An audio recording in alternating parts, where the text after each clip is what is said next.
దేవుని పరిశుద్ధ నామమునకు స్తోత్రం కలుగునుగాక. దేవుని యొక్క లేఖన భాగం చదువుకుందాం. మత్తయి సువార్త 9వ అధ్యాయం 24వ వచనాన్ని ఈనాటి వాక్య భాగానికి మూలవాక్యముగా చదువుకుందాం. స్థలమీయుడి, ఈ చిన్నది నిద్రించుచున్నదే గాని చనిపోలేదని వారితో చెప్పగా వారాయనను అపహసించిరి. ప్రియులరా, గమనించండి, ఇక్కడ యాయీరు అనబడినటువంటి ఒక వ్యక్తి ఉన్నాడు. ఆయన సమాజ మందిరపు అధికారిగా పనిచేస్తున్నాడు.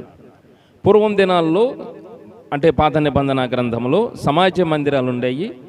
తండ్రి అయిన దేవుని ఆరాధించడానికి యెరూషలేములో దేవుని మందిరం ఉన్నది. అలాగే ఆయా ప్రాంతాల్లో సమాజ మందిరాలు ఉండేవి. ఇప్పుడు కూడా సినగోగులు ఆయా ప్రాంతాల్లో ఉన్నాయి. ఈ సమాజ మందిరాలన్నిటి మీద, ఆయా ప్రాంతాలలో కొన్ని సమాజ మందిరాల మీద అధికారిగా ఈ యాయీరు అనబడినటువంటి వ్యక్తి ఉన్నాడు. ఈయనకు 12 సంవత్సరాల ప్రాయము కలిగిన ఒక కుమార్తె ఉన్నది. ఆమె 12 సంవత్సరాల ప్రాయములో ఒకసారి అనుకోని రీతిగా ఆమె వ్యాధిగ్రస్తురాలైంది. ఆ వ్యాధి ఏమాత్రము తగ్గక రాను రాను ఆమె చనిపోయే పరిస్థితి వచ్చింది. ఆ చిట్ట సమయంలో, అంటే ఆ ప్రమాదకరమైన పరిస్థితుల్లో యాయీరు యేసుక్రీస్తు ప్రభుల వారి యొద్దకు వచ్చాడు. ప్రభు అన్నాడు, నా యొద్దకు వచ్చువాడను నేను ఎంత మాత్రమును త్రోసివేయను అని చెప్పాడు.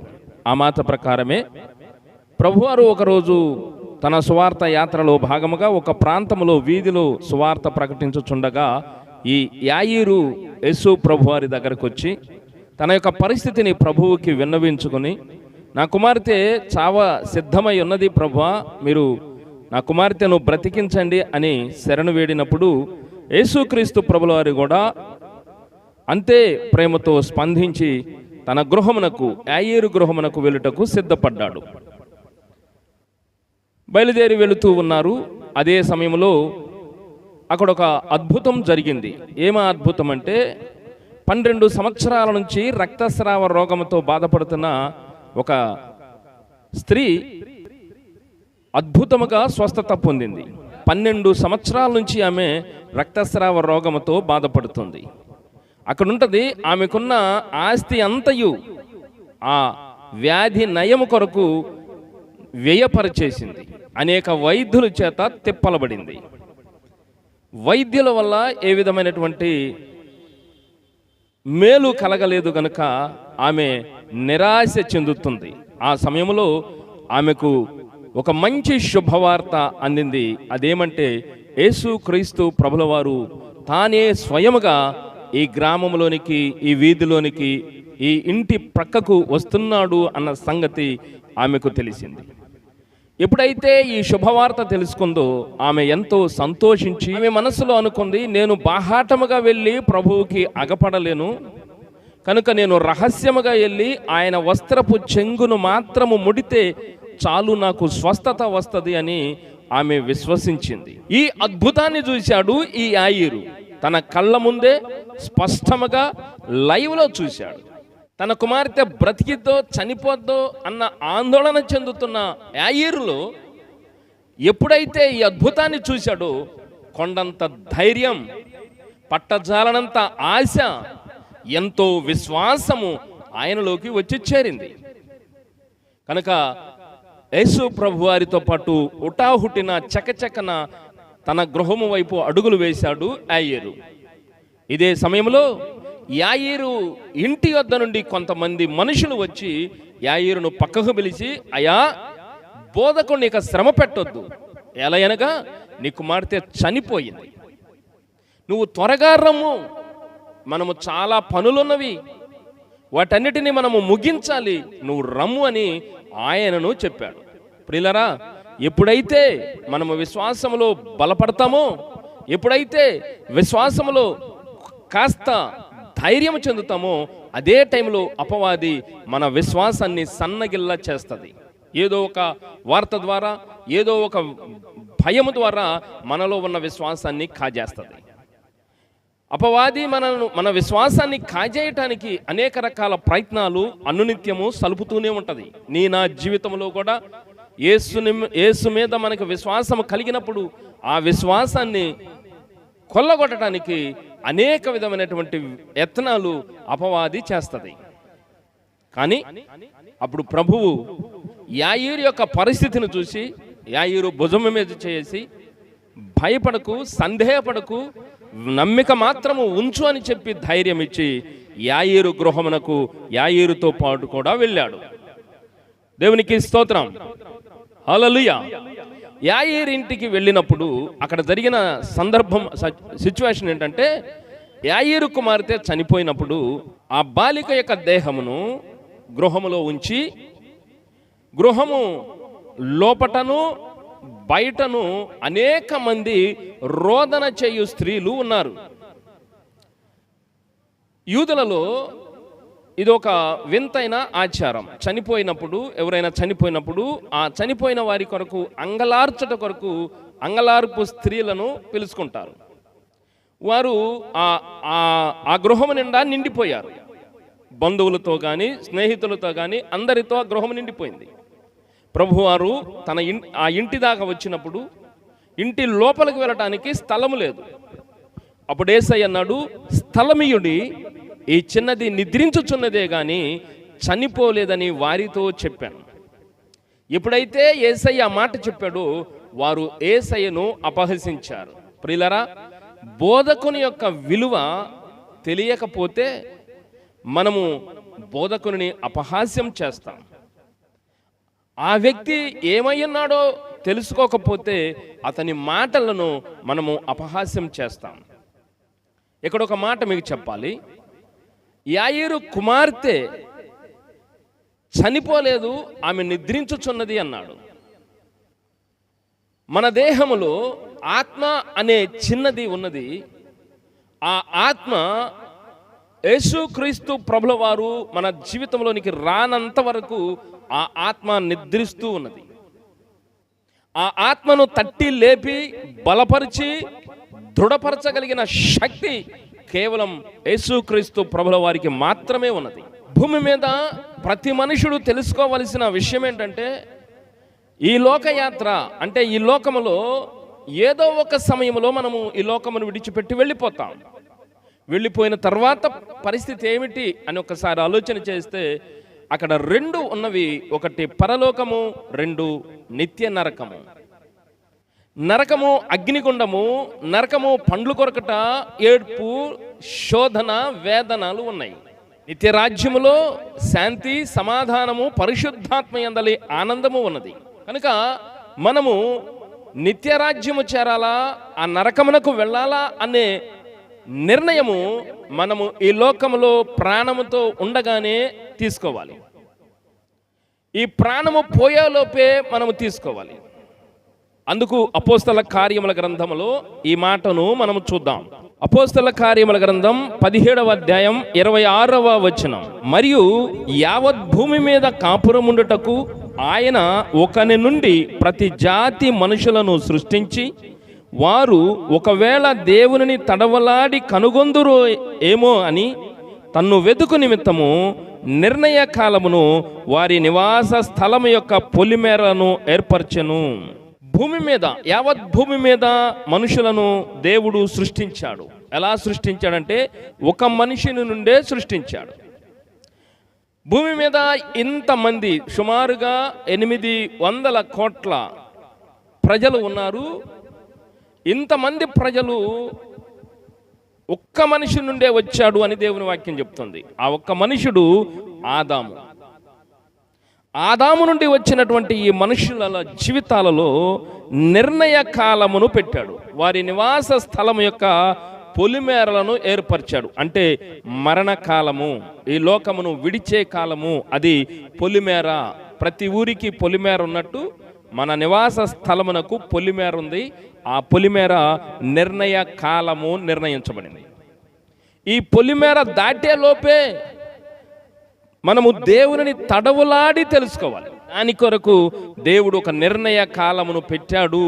అంటే మన ఎక్స్పైర్ డేటు దేవుడు నిర్ణయించి ఉన్నాడు. ఈ నిర్ణయ కాలము లోపే మనము దేవుని తడవులాడి తెలుసుకోవాలి.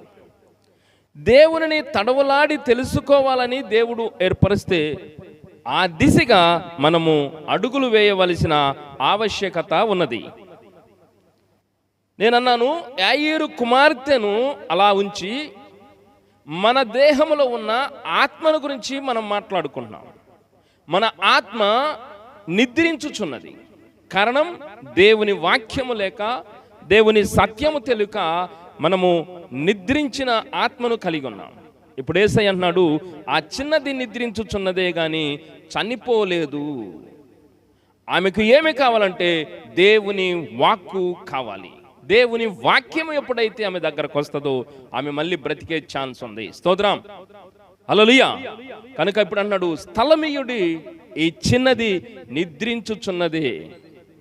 స్థలము ఎందుకు? ఆ ఇల్లంతా నిండిపోయింది ప్రజలతో.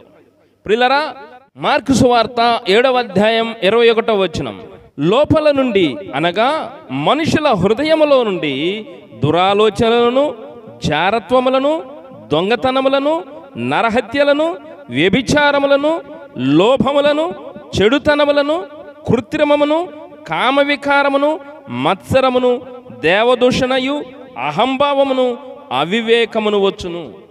అంటే మన హృదయాంతరంగములో ఇవన్నీ తిష్టేసుకుని కూర్చున్నవి.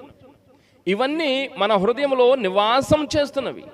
ఇవన్నీ మన హృదయాన్ని కబ్జా చేసినవి. ఇవన్నీ మన హృదయంలో స్థిరపడిపోయినాయి. వీటి వల్ల దేవుని వాక్యము అనేది మన హృదయంలోనికి చేరలేకపోతుంది. వీటి వల్ల దేవునికి మన హృదయంలో స్థలము లేకుండా పోయింది. ఆ కారణము చేత లోపల ఉన్న చిన్నదైన ఆత్మ, అంటే యాయీరు కుమార్తెను చిన్నది అన్నాడు కాబట్టి ఆ పోలికతో లోపల ఉన్నటువంటి ఆత్మ బలహీనమై పడిపోయింది. ఆత్మ ఉపయోగము లేనిదిగా పడిపోయింది. ఆత్మ అచేతనముగా పడిపోయింది. నరుని ఆత్మ యెహోవా పెట్టిన దీపము అన్నాడు. అది అంతరంగములన్నీ శోధించునన్నాడు. కానీ ఆ ఆత్మే బలహీనమై, ఆ ఆత్మే అచేతనముగా పడి ఉన్నది. ఇప్పుడు దేవుడు భూమి మీదకి ఎందుకు వచ్చాడంటే, నీలో నాలో అచేతనముగా పడి ఉన్న ఆ ఆత్మను తట్టి లేవనెత్తటానికి. దేవునికి స్తోత్రం. లోకములోనికి వచ్చిన యేసయ్య, లోకములోనికి వచ్చిన దైవ కుమారుడు ప్రతి వాని హృదయంలోనికి రావాలి. యాయీరు ఇంటికి వెళ్ళిన రీతిగానే నీ నా జీవితంలోనికి యేసయ్య రావలసిన ఆవశ్యకత ఉన్నది. కారణం, మన దేహంలో, మన ఇంటిలో నివాసం ఉన్నటువంటి ఆత్మ అచేతనముగా పడి ఉన్నది. కనుక ఇప్పుడు యేసయ్య మన హృదయాలలోనికి రావాలి అంటే, అక్కడ యాయీరు గృహములో వారందరూ ఎలాగో అడ్డముగా ఉన్నారో, మన హృదయములో కూడా అనేకమైనవి ఆటంకముగా ఉన్నవి. కనుక ప్రకటన గ్రంథం 3వ అధ్యాయం 20వ వచనములో ఈ విధముగా ప్రభువు సెలవిస్తున్నాడు, ఇదిగో నేను తలుపు నొద్ద నిలుచుండి తట్టుచున్నాను. ఎవడైనను నా స్వరము విని తలుపు తీసిన ఎడల నేను అతని యొద్దకు వచ్చి అతనితో నేనును నాతో కూడా అతడును భోజనము చేయుదము. తలుపు అనగా హృదయం యొక్క తలుపు. హృదయం యొక్క తలుపు నద్ద నిలుచుని యేసయ్య తట్టుచున్నాడు అంటే, ప్రియులారా, దేవుడు మానవాళికి ఇచ్చినటువంటి ఒక స్వేచ్ఛ జీవితం ఏంటంటే, నీ ముందు మరణమును జీవమును పెడుతున్నా, నీ ముందు కీడును మేలును పెడుతున్నా. నువ్వు ఏమి కోరుకుంటావో అది నీ ఇష్టం. అంటే మనకి అవకాశం ఇచ్చాడు. మనము నిర్ణయం తీసుకునే అవకాశం దేవుడు మానవాళికి ఇచ్చాడు. కనుకనే దేవుడు అంటున్నాడు, నీ హృదయం అనే తలుపు నొద్ద నిలుచుండి నేను తట్టుచున్నాను. కావుననే యావత్ భూమి మీద మానవులను ఒక మనుషుని నుండే సృష్టించాడు. వారు ఒకవేళ దేవునిని తడవలాడి కనుగొందురేమోనని నిర్ణయ కాలమును వారి జీవిత పొలిమేరలను ఏర్పరిచాడు. స్తోత్రం కలుగును గాక. కనుక ప్రకటన గ్రంథంలో యేసయ్య అన్నాడు, నేను తలుపు నద్ద నుంచి నీ తట్టుచున్నా. నీవు నిజముగా బ్రతకాలి, నిత్య జీవము పొందాలి అన్న ఆసక్తి నీకుంటే ప్రభువుకి నీ హృదయం యొక్క తలుపును యేసయ్య కొరకు తెరిచిన ఎడల ఆయన నీ హృదయంలోనికి ప్రవేశిస్తాడు. తద్వారా నీ జీవితాన్ని పట్టి పీడిస్తున్న ఈ లోక సంబంధమైన శరీరాశ, నేత్రాశ, జీవపు డంబమునకు సంబంధించినవన్నీ కూడా నీ యొద్ద నుండి పారిపోతాయి. ఇప్పుడు యేసయ్య నీ హృదయంలో నివాసం ఉంటాడు. తద్వారా నీ ఆత్మ దినదినము బలపడుతూ ప్రవర్ధమానమవుతూ జ్యోతిగా వెలుగొందుతుంది. తద్వారా నీ జీవితం వెలుగుమయం అవుతుంది. స్తోత్రం కలుగునుగాక. కనుక స్థలమీయుడి ఈ చిన్నది నిద్రించుచున్నది అన్న మాటలో ఈరోజు దేవుడు నీతో నాతో మాట్లాడుతున్నాడు. నీ హృదయంలో స్థలమియ్యి. నీ ఆత్మ నిద్రిస్తుంది, అచేతనంగా ఉంది, బలహీనమై ఉంది. నేను ఆ ఆత్మను బలపరచడానికి నీలోకి వస్తాను. నీలోకి వచ్చి నీలో ఉండి నిన్ను బలహీనపరుస్తున్నవేవో, నిన్ను ఇబ్బంది పెడుతున్నవేవో, నిన్ను నాశనమునకు పోవు మార్గమునకు తీసుకెళ్తున్నవేవో వాటన్నిటిని నీలో ఉండి నేను తరిమి కొడతా. తద్వారా నీకు నిత్య జీవము రావటానికి నేను మార్గం సరళం చేస్తా. నేనే మార్గం, సత్యం, జీవమునై ఉన్నానని ప్రభువు మరొకసారి మనతో మాట్లాడుతున్నాడు. దేవునికి స్తోత్రం కలుగునుగాక. హల్లెలూయా. ఆ రీతిగా యాయీరు ఆ ఇంటిలో ఉన్న వారందరినీ బయటికి పంపించేసిన తర్వాత యేసుక్రీస్తు ప్రభులవారు ఆ ఇంట్లోకి వెళ్ళి ఆ చిన్నదాన్ని చూసి యేసయ్య ఆమె చెయ్యి పట్టుకుని తబితా కుమి అన్నాడు. అంటే చిన్నదానా లెమ్ము అన్నాడు. ఎప్పుడైతే యేసయ్య మాట ఆ పాప చెవిన పడిందో ఆమె దిగ్గున లేచిని కూర్చుంది. దేవుని బిడ్డ, నీకు స్వస్థత కావాలని వేచి ఉన్నావా? బాధలలోనే నలిగిపోతున్నావా? కృంగిపోతున్నావా? శ్రమలకు వస్తున్న ప్రతి శోధనకు, ప్రతి వివాదాలకు అన్నింటిలోనూ నలిగిపోతున్నావా? జీవితంలో పోరాడి అలిసిపోయి ఏ దారి కనరాక విసుగు చెంది అలసిపోయి సొమ్మసిల్లి ఉన్నావా?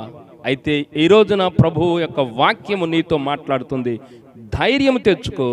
నీకు ఆశను కలిగించి నిన్ను ఆశీర్వదించి నీ జీవితాన్ని తలగా చేయగలిగిన సామర్థ్యం గల దేవుడు ఒకడు ఉన్నాడు. ఆయనే యేసుక్రీస్తు ప్రభులవారు. ఈ రోజున ఈ వాక్యం వింటుండగా నిజముగా ఈ వాక్యానుసారముగా నీ హృదయంలో ప్రభువుకి గనక స్థానమిస్తే, నీ హృదయంలోనికి ప్రభువు నిన్ను ఆహ్వానిస్తే, నీ జీవితాన్ని ఊహించని రీతిగా దేవుడు ఉన్నతమైన స్థాయిలోనికి తీసుకుని వెళతాడు. చనిపోయి పడి ఉన్న యాయీరు కుమార్తెను ఒక్క మాటతో బాగు చేశాడండి. నీ జీవితాన్ని బాగు చేయలేడా? నీ ఇంటిలో ఉన్న బలహీనతలను తీసివేయలేడా? నీ ఇంటిలో నీకున్న సమస్యలను, నీకున్న నిరాశలను అన్నిటినీ పారద్రోలి నీకు ఒక క్రొత్త జీవితం ఇవ్వలేడా అంటున్నాడు. ఇదిగో నేను ఒక నూతన కార్యము చేయుచున్నానని సెలవిస్తున్నాడు. ప్రియ దేవుని బిడ్డ, ఈరోజున దేవునికి నీ హృదయాన్ని సమర్పించు. ప్రభువుని నీ హృదయంలోనికి సంపూర్ణంగా ఆహ్వానించు. ప్రభువు రాకుండా ఆటంకంగా ఏవైతే నీ హృదయంలో ఉన్నవో, లోకానుసారమైనవి, అవి శరీరాశ కానీ, నేత్రాశ కానీ, జీవకుటుంబం కానీ ఏవైతే నీ హృదయంలో ఉన్నవో వాటిని తీసేసుకోవటానికి నువ్వు ఇష్టపడితే, ప్రభువుని నీ హృదయంలోనికి ఆహ్వానిస్తే ఆయన నిన్ను ఆశీర్వదిస్తాడు, నీ జీవితాన్ని బాగు చేస్తాడు, మరియు నిత్య జీవమునిస్తాడు. దేవుడు అతి కృప మనందరికీ ఇచ్చునుగాక. ఆమేన్. కండ్లు మూద్దాం, ప్రార్థిద్దాం. ప్రేమ నమ్మకమైన తండ్రి, మీ పాదములకు వందనాలు. ఈరోజు మీరు మాట్లాడిన ప్రతి శ్రేష్టమైన మాట కొరకై మీకు పాదాభివందనం. ప్రభు, ఈ వర్తమానం వింటున్న, ఈ వర్తమానం చూస్తున్న మా ప్రియ సహోదరుని సహోదరులను, ప్రతి ఒక్క బిడ్డను మీ చేతులకు అప్పగిస్తున్నాను. ఈ సమయం ముందు మీరు ఇప్పుడే ప్రత్యేకంగా ప్రతి బిడ్డను మీరు దర్శించండి. ప్రతి బిడ్డతో మీరు మాట్లాడండి. ప్రతి బిడ్డను మీరు దర్శించండి. ప్రతి బిడ్డను మీరు స్పర్శించండి. వారిలో ఉన్న ప్రతి వ్యాధి, బాధలు, సమస్త అపవాది కాడిని యేసుక్రీస్తు రక్తము చేత విరగగొట్టి వారికి సంపూర్ణమైన విడుదల, స్వస్థతను అనుగ్రహించండి. సమస్యలలో ఉన్న బిడ్డలకు పరిష్కార మార్గములను చూపించండి.